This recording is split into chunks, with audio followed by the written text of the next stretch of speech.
Saya tidak mengerti mengapa Dimas Sunan Kalijogo menggunakan ini. Apa ini ajaran Islam? Saya pun tidak mengerti mengapa Kanjeng Sunan Giri baru mempersoalkannya sekarang. Justru pada saat memperingati 100 hari wafatnya Kanjeng Sunan Ampel. Kenapa tidak dulu-dulu? Ya, karena baru sekarang ini kita berkumpul tanpa ada orang lain di antara kita. Kenapa Dimas menggunakan kemenyan, bunga-bungaan, dan lain-lain ini? Bukankah Rasul menganjurkan agar kita selalu rapi, bersih, dan menggunakan wangi-wangian? Setiap sholat Jumat pun kita dianjurkan menggunakan wangi-wangian. Apakah sholat Jumat itu bukan ibadah? Tapi Sunan Kali membakarnya saat peringatan akan dimulai. Saat membaca doa. Sholat Jumat itu bukan hanya berdoa, tapi juga menghadap Allah. Dulu kemenyan itu digunakan menyampaikan doa untuk nenek moyang lewat asapnya. Itu dulu. Tapi sekarang cukup dengan ini. Yang pasti kemenyan itu tidak boleh. Adakah tertulis jelas nama kemenyan itu? Adakah penjelasan atau kejelasan mengenai jenis, bentuk, atau nama dari wangi-wangian itu?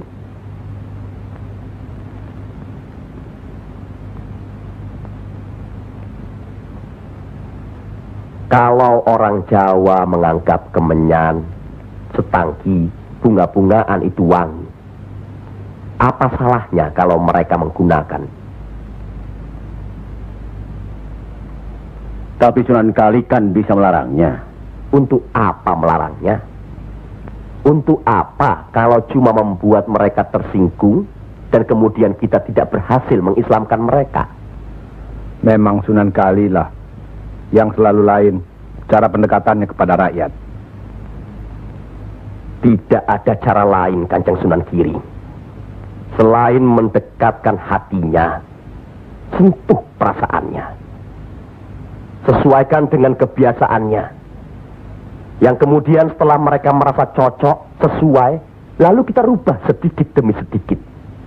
Bukankah kesemuanya itu telah kita musyawarahkan terlebih dulu?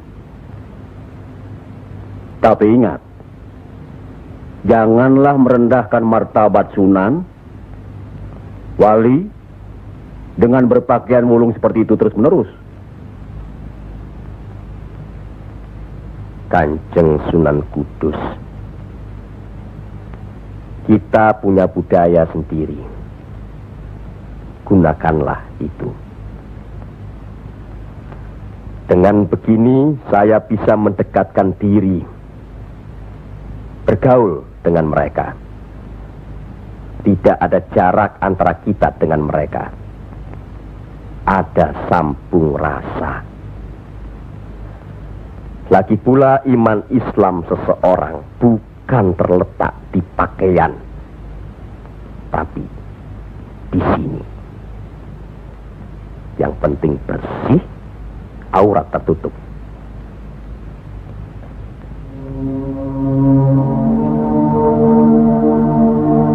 Hari ini setan-setan sedang bertengger di dada sedulur-sedulur.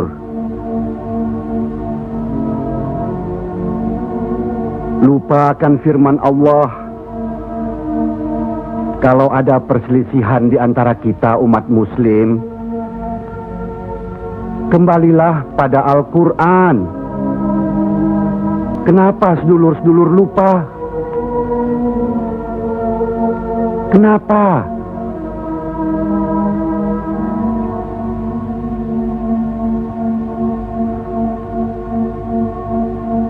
Maaf Kanjeng Sunan Giri.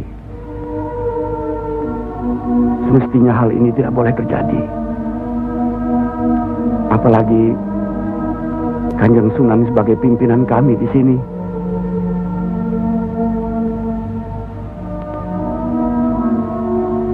Kita harus ingat akan bahaya Islam yang berpusat di Pengging,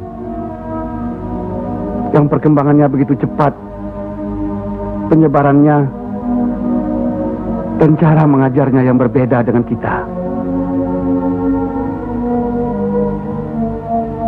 Apakah kita tidak merasa curiga sama sekali terhadap Syekh Siti Jenar alias Syekh Lemah Abang itu? Maaf, Kanjeng Sunan Bonang. Tidaklah baik berprasangka buruk terhadap orang. Itu pun termasuk dihinggapi setan. Astagfirullahaladzim. Soal Syekh Siti Jenar, saya telah menyaksikan anak buahnya berceramah. Anak buahnya bukan berarti Syekh Siti Jenar. Apakah Sunan Kali benarkan cara Syekh Siti Jenar yang musyrik itu? Bid'ah? Murtad? Wallahu alam. Saya belum pernah menyaksikan dengan mata kepala saya sendiri. Menurut Imam Ghazali, melihat lebih baik daripada mendengar. Saya rasa benar Kanjeng Sunan Bonang. Hari ini setan-setan sedang bertengger di dada kita. Maafkan saya Kanjeng. Sama-sama Kanjeng. Maafkan saya. Maafkan sama-sama. Maafkan. Maafkan saya Sunan. Kanjeng Sunan Bonang. Sama-sama. Sunan Muria. Maafkan. Maafkan saya. Maafkan Kanjeng Sunan Kali. Alhamdulillah. Maaf Kanjeng Sunan Kudus.